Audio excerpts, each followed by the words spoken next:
world, it's Keely and I'm back for another video. This is going to be the start of a reading vlog. I figured I would have this go for however long I feel like having it run, maybe through March, and just see how it goes with not being on my phone or like the internet as much. Today is the 24th. This morning I did some laundry, I did some chores, I painted my nails kind of like funky colors, and then I filmed my March TBR, and I've just been getting work done.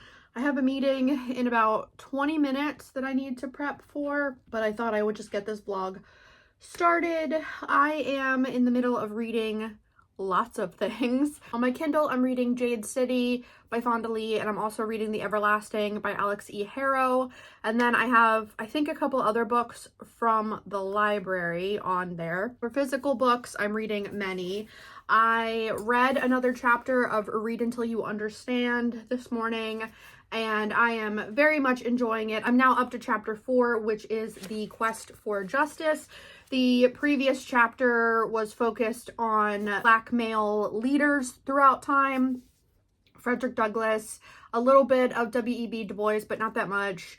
Barack Obama, Malcolm X, Martin Luther King Jr., and those were kind of the main ones. And the book that she was referencing in that chapter was one of Barack Obama's memoirs, which I have not read. I haven't read, I think it was Dreams of My Father, I think. I haven't read any of his books or Michelle Obama's books. I've wanted to. I see them at the thrift store all the time, and I have wanted to pick them up, but I just haven't yet. So add it to the list of everything else that I want to be reading. I am pretty close to being done with this one, which is Positive Obsession, The Life and Times of Octavia E. Butler by Susanna Morris. This one is a nonfiction. It's pretty short, a nonfiction all about Octavia Butler's life and the experiences that she was having as she was writing, becoming like a writer and finding herself as a Black female science fiction writer at a time when that wasn't really a thing. And today still isn't a huge thing compared to like white male writers, but science fiction writers. But this one is so good. I was talking to my husband about this, about how I kind of wish I would have read this before I read any of her work, because it just gives so much more context. But it's helping me have like a better understanding of the ways that she would write things and why she would write them and write characters specific ways, and her journal entries, and that gives like context for those things and where she was at. There's a big section in here about living through the Reagan era and his slogan of Make America Great Again, and how we're seeing a lot of what he put in place play out now, and how Octavia Butler predicted a lot of it. And it's why if you read some of her work that's set in the future, which is now, we're past those time periods that she was writing about, because it was like the early 2020s when Parable of the Sower takes place. And I've read Parable of the Sower, and it is a hard book to read because it is so on the nose with a lot of stuff that's happening now. I never moved on to Parable of the Talents because Parable of the Sower was so emotional that I needed a break. But I think what I might do is reread Parable of the Sower physical copy, because I read it on my Kindle. I think I'll read it physical copy and then move into Parable of the Talents and also do like a physical copy. That might be like a spring summer thing when I am able to read outside in the sunlight and not be as just like in my bubble in the house. I would also really like to pick up Black and Blues by Imani Perry. I've been seeing some posts go around of people talking about this one and how important the color blue is, and I just want to read that one as well. Then, spoiler for my upcoming book haul, the book I thought wasn't going to get here till Friday showed up right after I filmed my March TBR. This one is The Portable Harlem Renaissance, edited by David Levering Lewis.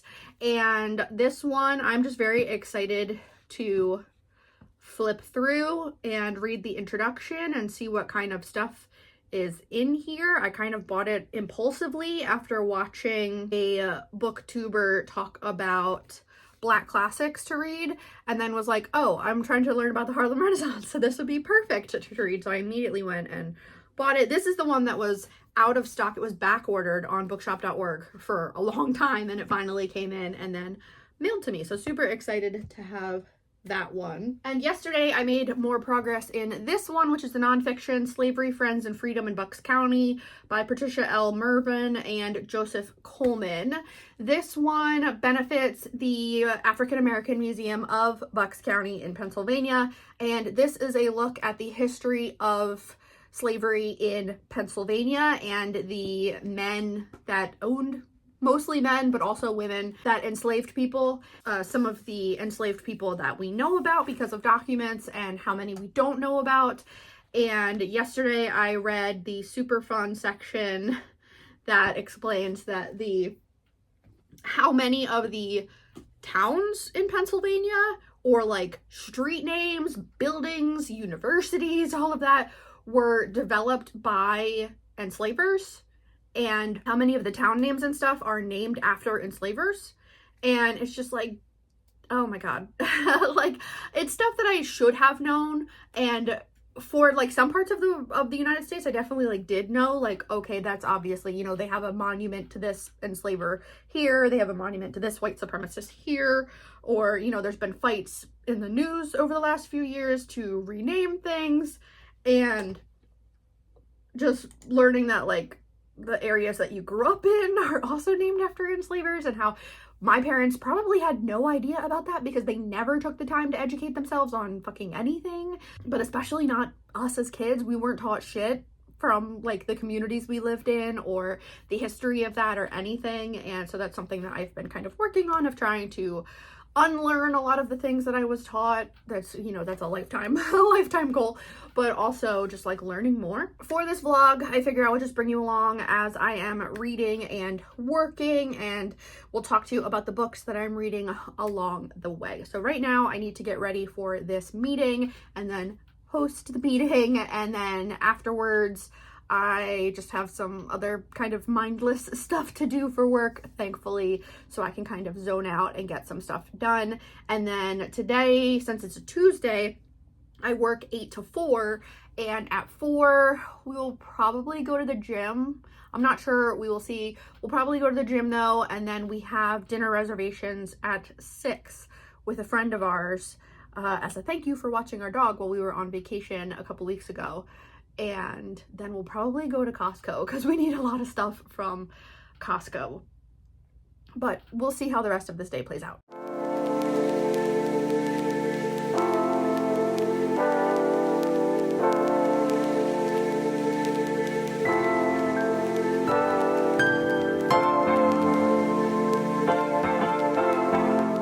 Okay, it has been a couple days and I have finished another book. I finished reading Read Until You Understand. Let me just grab it. Yesterday I finished Read Until You Understand by Farah Jasmine Griffin. This book was beautiful. I loved it so much. This is like part memoir, part historical nonfiction, part like literature degree. It was incredible. I had such a great time with it. I learned so much. It was so comforting to read. Farah talks so much in this book about her relationship with her family, especially with her father. And Read Until You Understand is a quote from her father, who left her some books and wrote notes in them, and said basically like, just keep reading until you understand the Black experience and our ancestry and the things that you will be encountering as a Black woman living in the United States. And I thought it was amazing. I had such a good time with it. It made me so emotional reading about the relationships that she has with her family and with her father, because I just have not had that kind of relationship. Her book makes it come across as very loving and supportive, and I love that so much for her and wish that I had had that, but that's okay because I have an amazing husband, an amazing mother-in-law and sister-in-law and sister and friends. It's fine. But I thought this was excellent. So what did I do? I immediately signed up for an online class. I know I said this year I wasn't going to pay for any classes. I lied. No, I didn't lie. I changed my mind. I started looking up online courses on African American history, Black literature, things like that. And I found, I have never heard, well, maybe I have heard of this. It sounds kind of familiar, but the Gilder Lehrman Institute of American History, I will have a link to it down below, has online courses in American history. all kinds of courses, and they are really, really cheap. Like $39 for a self-paced course. The one that I am enrolled in right now is Black Women's History, and it's taught by Kelly Carter Jackson, who wrote We Refuse, which is a new nonfiction that I read in January, and I thought it was absolutely incredible. It's up for the Stowe Prize this year, and this course is taught by her, and I just thought that was incredible. And like at the end you get a certificate too, which is crazy. And I'm always looking for things to add to my resume, to add to my brain, any kind of knowledge. So what I did was I grabbed one of the notebooks that I've been using this year to take notes as I write, because like literally here's a section from when I was reading We Refuse, and I was like, this is perfect. I will use this notebook and I will take my notes for the course here. In the past, I've used Notion pages, but I'm trying to really take my brain offline, get rid of the reliance on the internet and technology that I have for like every aspect of my life. And I started doing that a couple days ago. I filmed my March TBR, which you'll see before this video, where I also talked about how through March, I really want to try to spend as much time offline as I can. So what I've been doing is after work in the afternoons and evenings, I don't have my phone. I leave my phone and my laptop upstairs, and then we go downstairs and I either read, watch videos and movies with my husband, we go to the gym, we eat dinner, and I just don't you don't need to get in touch with me. You really don't. Anything that anyone will message me, I can respond the next day. It's not a big deal. If it's like a major emergency, they can contact my husband and then he can tell me. But I wanted to take this online course and I'm super duper excited about it. So I thought we would look through it together because I haven't actually looked at the content yet. So this is Black Women's History, a self-paced course. This course focuses on African American women's history in the United States with certain aspects of Black women's activism and leadership covered within the African, diaspora? I'm going to say diaspora. We will examine ways in which these women engaged in local, national, and international freedom struggles while simultaneously defining their identities as wives, mothers, leaders, citizens, and workers. We pay special attention to the diversity of Black women's experiences and to the dominant images of Black women from Mumbet, the first enslaved Black woman to sue for her freedom and win, to contemporary issues of race, sex, and class in the age of Michelle, Michelle Obama. Participants will explore such questions as what is Black women's history? How does Black women's history add to our understanding of American history? Where should Black women's history go from here? Led by Kelly Carter Jackson, NAFL Assistant Professor of Humanities and Assistant Professor of Africana Studies at Wellesley College. It says course sessions were originally recorded for the Gilder Lehrman Institute online graduate program. You can disregard any references to assignments or coursework in the videos. They are not part of it. Awesome. And then it says start here. Okay, course overview, lectures, resources, quizzes, FAQ, and certificate. Complete all quizzes and feedback survey to receive a certificate of completion. Most teachers can receive professional development credit from their school district with this certificate. That is very nice. Okay, and then it just immediately starts with a 43-minute lecture. So I will start watching this, start taking notes, and then I will report back. So I stopped the lecture as soon as we got to the part where she was like, okay, now we're going to talk about the readings. I was like, oh shit, what are the readings? So I went back and looked. And the first one is an article from Evelyn Brooks Higginbotham called African American Women's History and the Meta-Language of Race. And this one was hard to get access to, people. It was difficult to get access to. I Googled it. That's how I find the resources. If it's a book, I'll go to bookshop.org, or I will go to my local libraries, like online database, like Overdrive and Libby, and see if I can find copies there. If I'm going to buy a book, I will buy it through bookshop.org or hopefully find a copy at the used bookstore. But if it's a journal article or a chapter in a specific book, I will just Google it and see what I can find. And I was able to find a copy of this journal article through JSTOR. But in order for me to get access to it, I had to sign in either as a student or through my library. And once you signed in, it then just refreshed the page and removed the original document that you were looking at. So then I had to search for it again, but then it didn't come up. So I had to search for it a different way. And then I finally found it, and then I had to download it. And then It was like a whole thing, but I have a copy, thank God. Then the second one for this week is a chapter from Ain't I a Woman? Black Women in Feminism by Bell Hooks. And this one is Sexism and the Black Female Slave Experience. When I Googled that, that's obviously a book I've heard of. I don't have a copy. What I'm gonna do now is I'm going to read this journal article.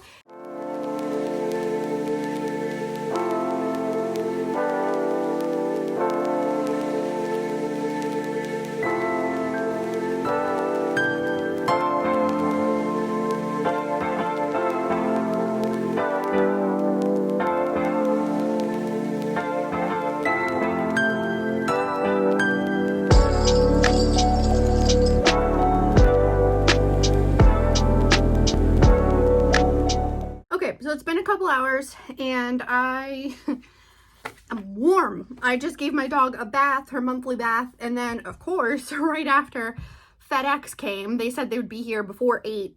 No idea when they're ever going to be here. And he showed up and I had to chase my dog, who's very slippery because she's all wet. She's laying wrapped in towels right now.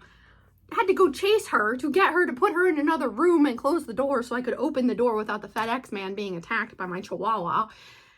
And he was like, oh, I stayed here longer than I normally would so that you could get your package. And I was like, it wasn't even 30 seconds, dude.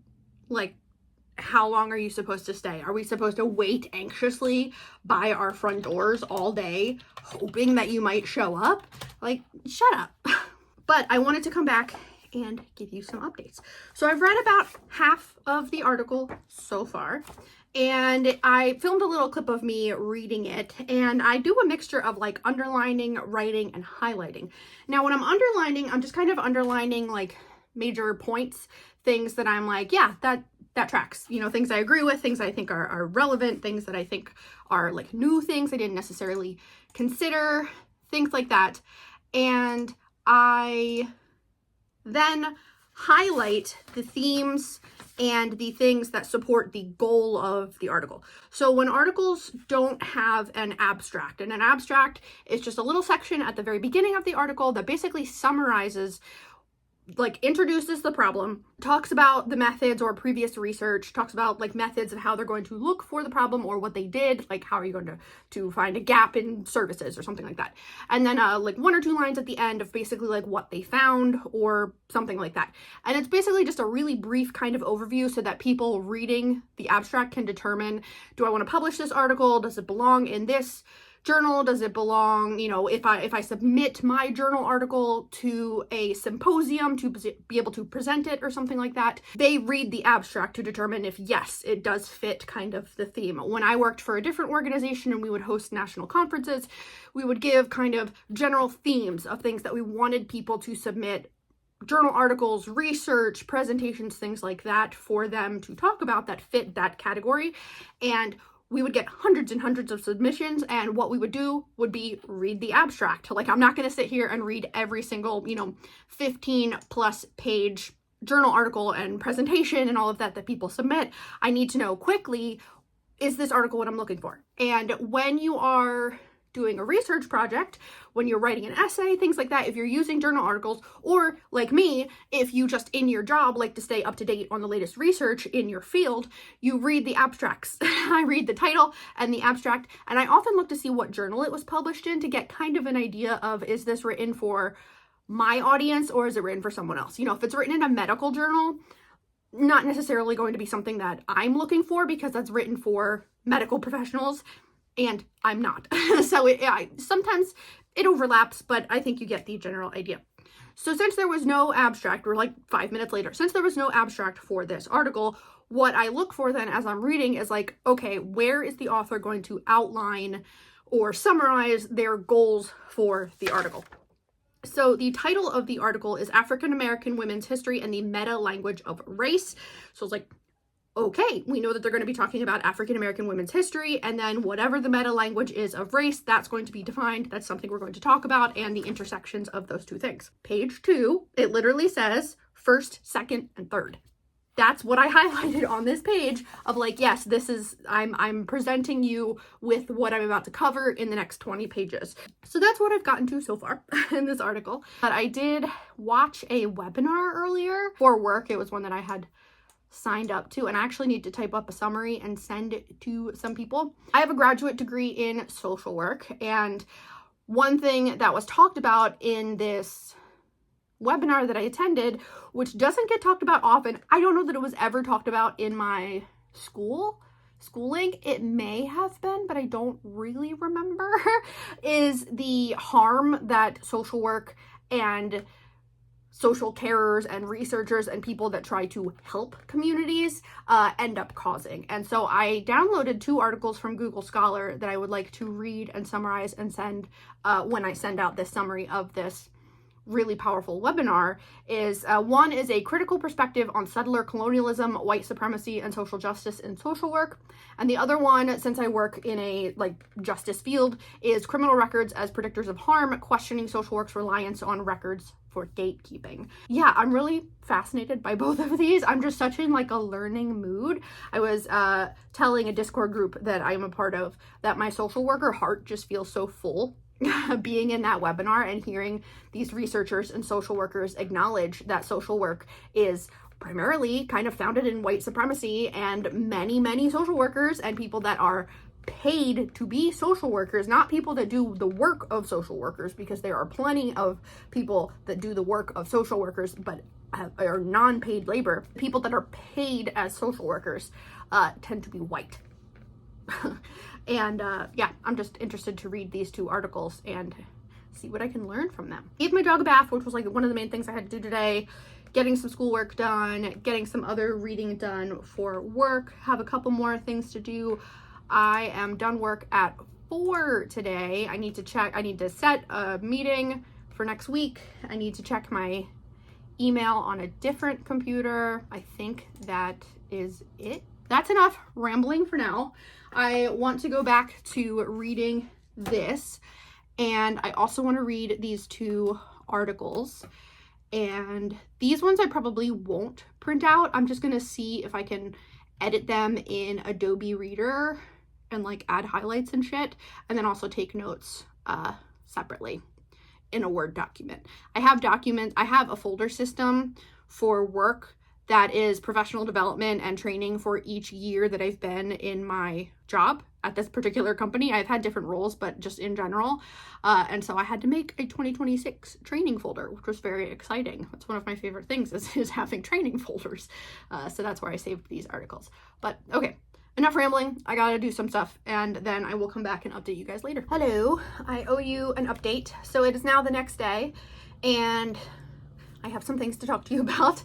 First, my face is red because I just got done a run and have a protein shake now, and I'm just trying to cool off after getting my shower and immediately feeling overheated. But I have a webinar in 35 minutes, and I always get stressed when I have to do them. I've done them a billion times. I've done so many presentations. Doesn't matter. I get so stressed every time. Thankfully, I don't need to be on camera for this one. It's really just I need to just say hi and talk at the beginning, and then other people are handling it.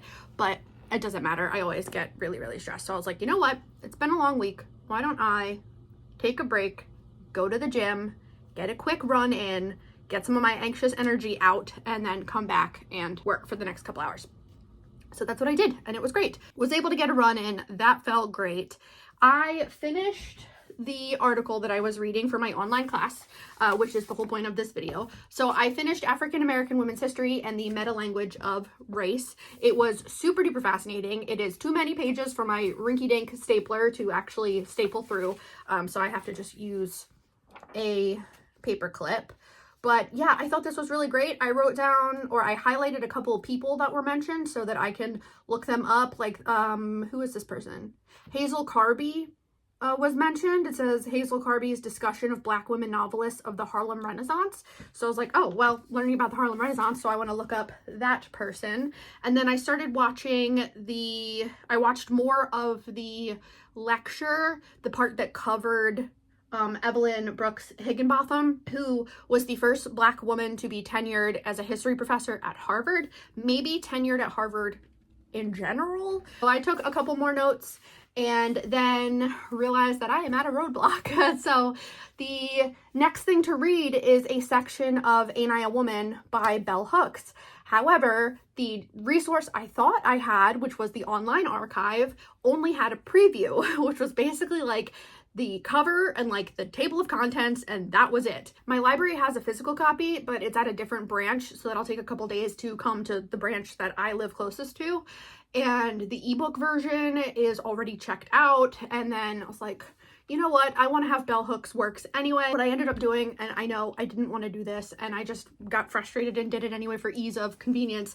I ordered a copy through Amazon, and then I also ordered a copy of the other book, which is,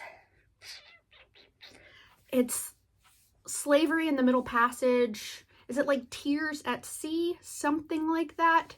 And that is the book that I will need for week 2.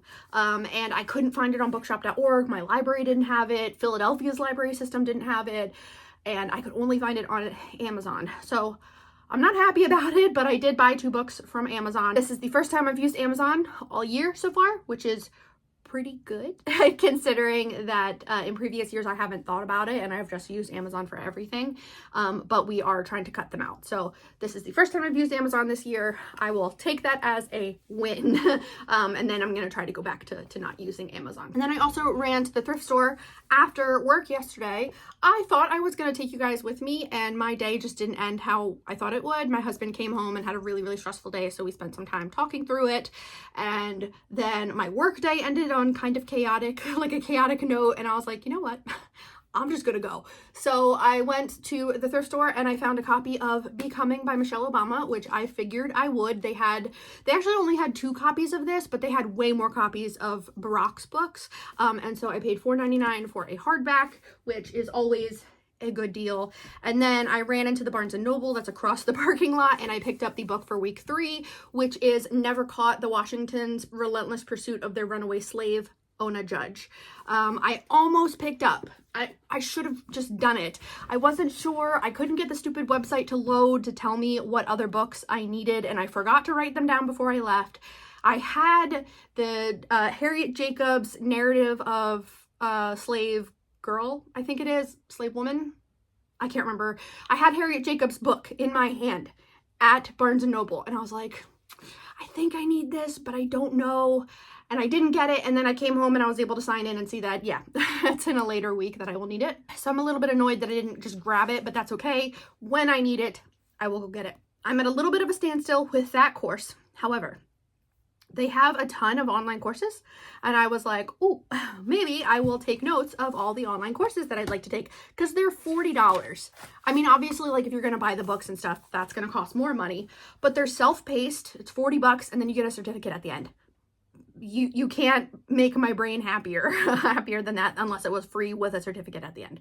This is the first time I've really looked into American history since college, like officially looking into it. I've read books off and on over the years on social justice and things like that, which are obviously set in the United States.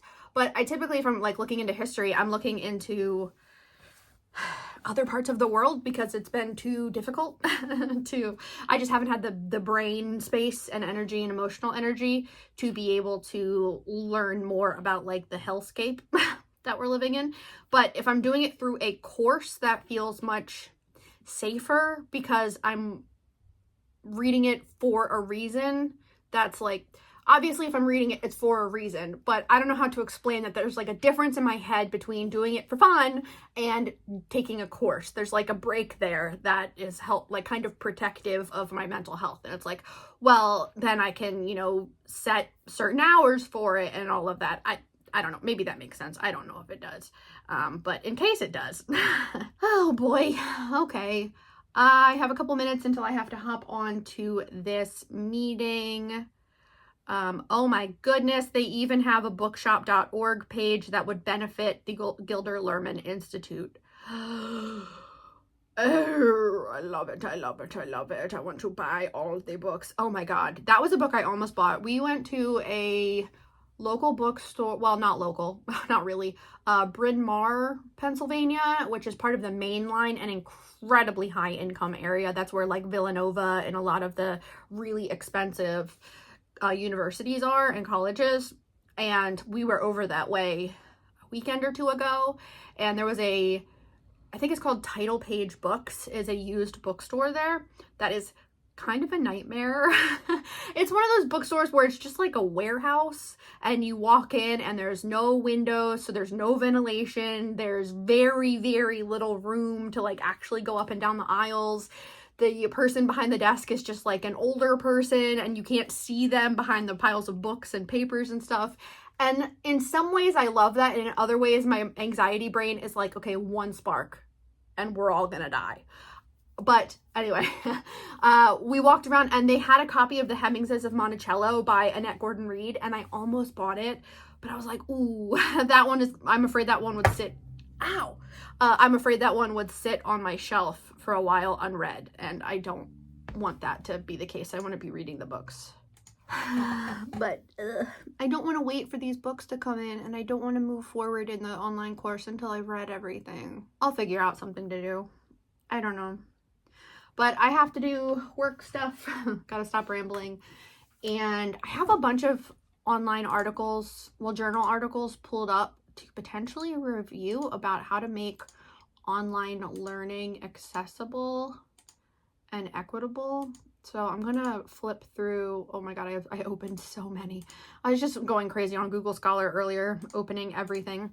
But I want to read through those, and I'm still reading through article that I was reading yesterday on social work as a field and its origins and how it perpetuates colonialism and white supremacy. And I was talking to my husband about it last night because I got I'm gonna date myself. I got my graduate degree in social work 11 years ago. I graduated 11 years ago. That's nuts. But the ways that the students, I assume it's like graduate students that wrote this article or researchers, the ways that they're describing social work programming for universities in this article 100% matches my experience having gotten my degree that long ago. And I was like, ooh, this is rough. But I'm really enjoying it. I'm like highlighting a lot of shit, and everyone that I work with that's a social worker, I kind of want to send it to them and be like, see, we suck. Not that we suck, but just that social work is not at all what it kind of set out to be in theory. But yeah, it's just really interesting. So I'm reading that one. I haven't started the other article yet because I've been distracted by everything else, but I do want to finish. I don't know if I'm gonna have time to finish that article today.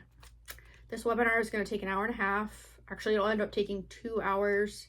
Then I've got to send some follow-up emails and work on some other stuff, but I might have time to read some articles in the background. Oh, I have to finish an online training I was doing that it's required. All right, I will just figure out the rest of my day and then hopefully remember to bring you along when I do school stuff over the weekend.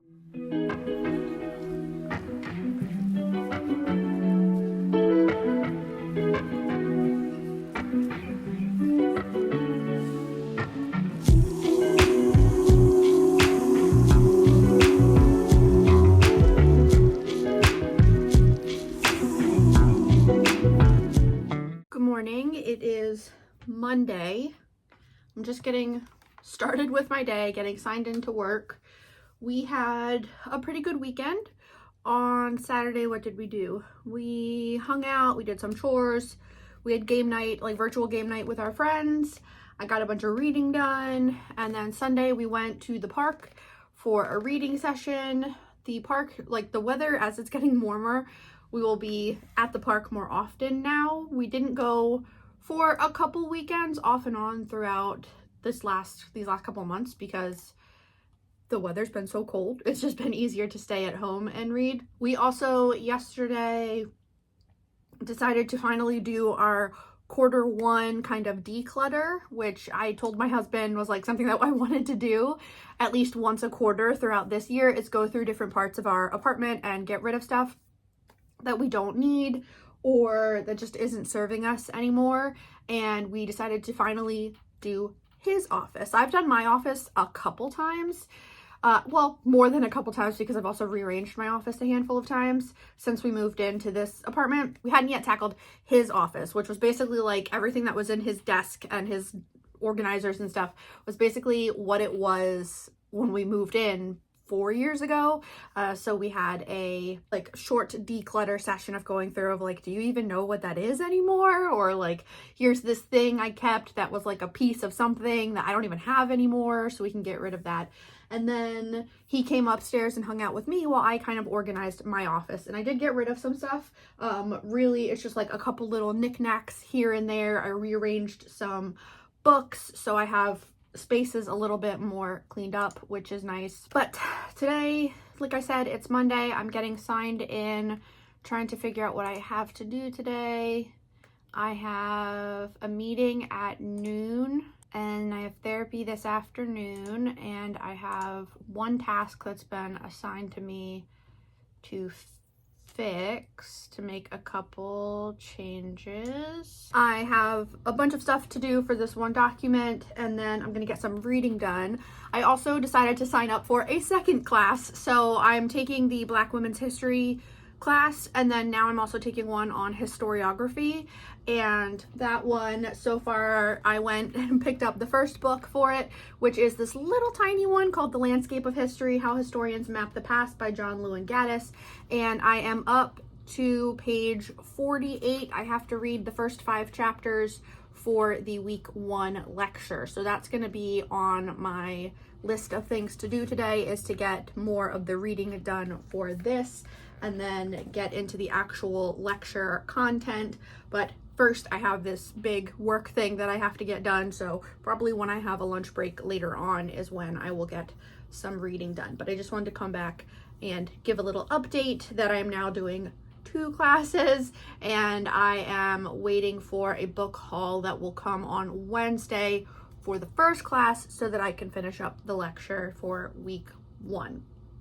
But let's get some work done.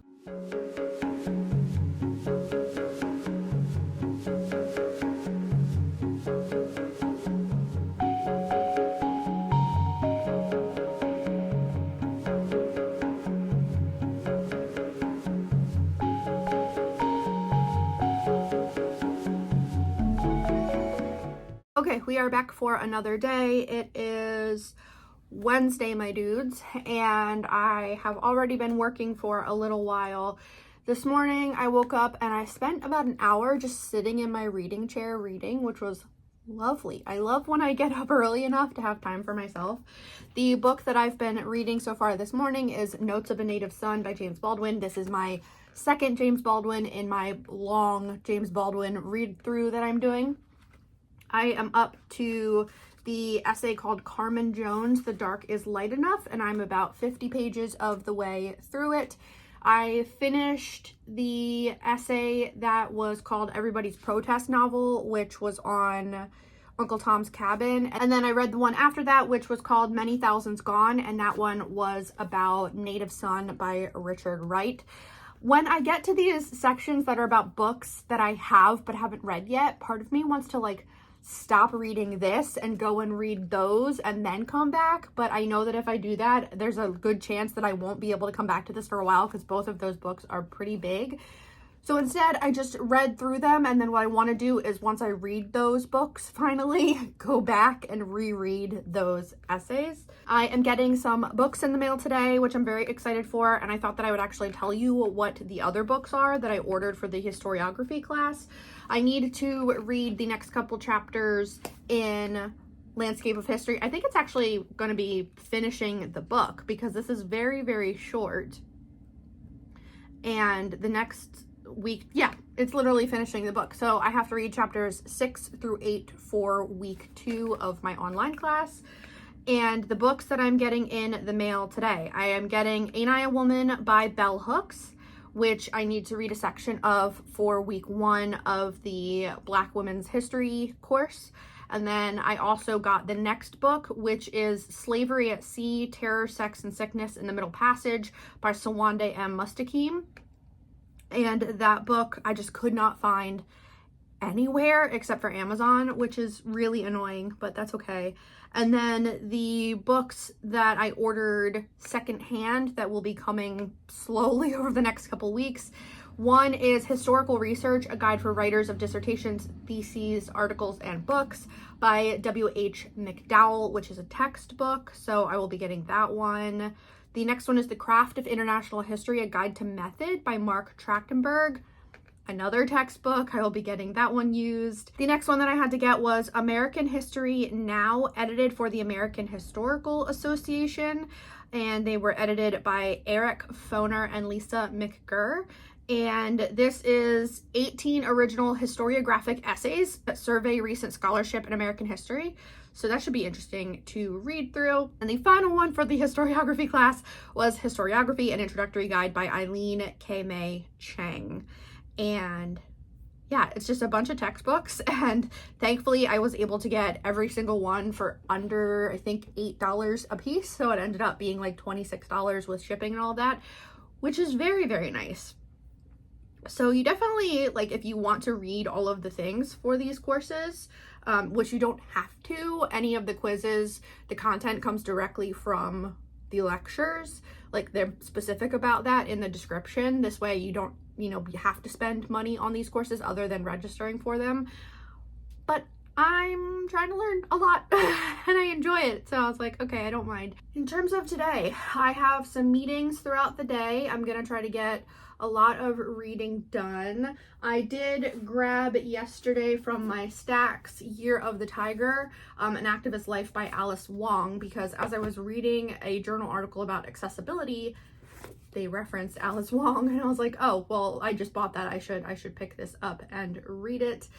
And then when my copy of Ain't I a Woman comes in today, I will start reading that. I would like to finish that reading and get the lecture finished for week 1 within the next day or so if I can, so I can start moving into all of the other content for these online courses. Not because of any specific deadline, just more of like, I want to learn, I want to keep going, I don't want to like lose my momentum. I did finish early this morning. I finally finished The Everlasting by Alex E. Harrow, which I got from the library, and that was for Sydney's book club for January. My copy finally came in and I did finish that. That took forever for me to read. I love Alex E. Harrow. I think that might have been the last Alex E. Harrow that I had to read. She's on my spreadsheet for favorite authors. Let me actually pull that up and I can let you guys know. I really enjoyed it.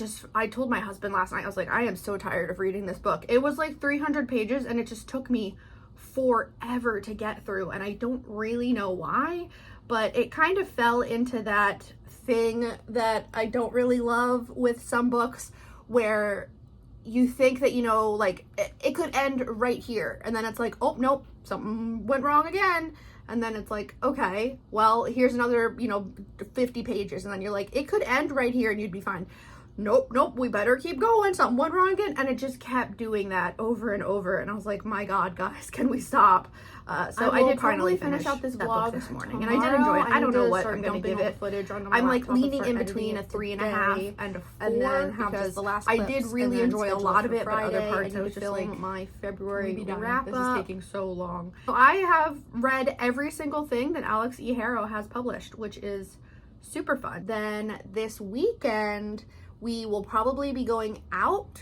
I think are gonna go to Cheesecake Factory, which I'm excited about because our anniversary is coming up. My husband and I will have been together for 17 years, which is a very long time. And that's crazy because next year will be 18 years. And at that point, we will have been together as long as we were apart because we got together when we were both 18. And so next year will be 18 years. And then every time after that will be that we have officially been together longer than we were apart, which is crazy. That's so crazy. So I'm excited about that. And then, Friday, my husband's going for his next tattoo, which should be part 1. Because it's going to be a big piece, so that should be part 1. So the next couple days I'm just going to be taking it easy, getting a ton of reading done. I have been still trying to stay off social media as much as I can. The only social media that I'm on is YouTube, and that's in the morning on my laptop, off and on my breaks sometimes, but I've been trying to read more. We're just trying to set the brain up for happy time because I've been really struggling. I had a breakdown yesterday during work, which was super fun. You ever have one of those days, well, it's been like weeks, but where stupid stuff keeps going wrong, and then it could be the tiniest thing is just what sets you off? And that's what happened yesterday. I was having a rough morning after I filmed my clip, and then I got an alert that was like, oh, you have a meeting starting, but it was a 15-minute alert, and the meeting was actually at 12:45, not 12:30. I thought it was 12:30. So of course, if you don't work with Microsoft Office products, you wouldn't know this necessarily, but if you click to join a meeting in Microsoft Teams, it alerts everyone that registered for that meeting that the meeting has started. And it's so rude. And of course I joined and I was like, where is everyone? And then I got a message that was like, hey, this meeting isn't until 12:45. And I was like, oh, awesome. So I exited out of that. And then this is nothing against the people that said it. It just made it so much worse. Was when the meeting then did start, I joined and everyone in the meeting was talking about how like, I was so confused that someone had started it early and I didn't know. And I just completely lost it. I just sat here quietly crying off camera, muted during the meeting. And I was just like, nope, that was just Keely fucking up again. It was just like one of those days. So I told my husband, I was just like, the part of my brain that is very self-destructive was so loud yesterday. And he was like, okay, what can I do? And I was like, when you get home from work, can we just go to the gym and then just act like it didn't happen? And he was like, yeah, of course. So we went to the gym. I had a really good workout.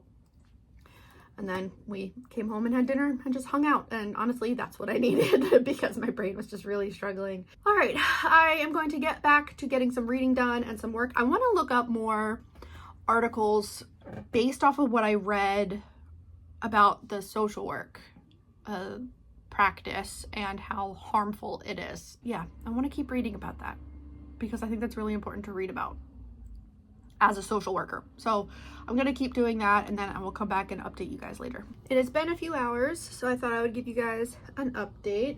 I had a long check-in with my supervisor. We just have like a weekly check-in where we talk about work tasks, things that are coming up, things that I need to work on, things that we're working on together, all of those things. But I also vented a lot about how shitty things have been with a different work thing that's been going on. And then I told her flat out like, hey, yesterday, remember that meeting thing that happened? And I cried. So it was a very vulnerable conversation. I hate talking about my mental health with anyone in my personal life. It feels very uncomfortable and weird because I spent so much of my life hiding it from people and just acting like everything was fine. So having hard conversations with people that I will then continue to interact with that aren't like my therapist or my husband or my sister about my mental health really sucks. I hate doing it. I hate doing it so much. It makes me very uncomfortable.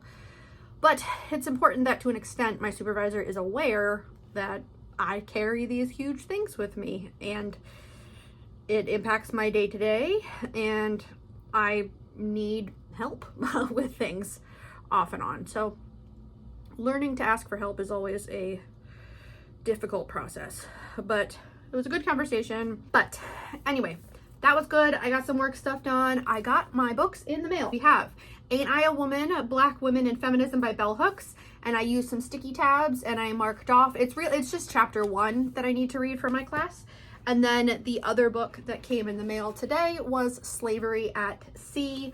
And let us look and see what I will need to do for the next few weeks. Okay, for lecture 2 for historiography, right, I have the landscape of history chapters to read, and then that historical research book, I need to read chapters 5 and 8. So when that book gets here, I will do that, but in the meantime, I can read the sections for landscape of history. And then if I go back to Black women's history, I need to read Sexism and the Black Female Slave Experience, which is pages 15 through 49 in here. And then week 2 is just to read this entire book. What I want to do is work on the readings, get some work done, and maybe I will just wrap this video up finishing week 1 for my 2 online courses. And then I will move into next week, week 2, and do another video documenting my time. But for right now, I'm going to take a lunch break and I'm going to begin reading Ain't I a Woman?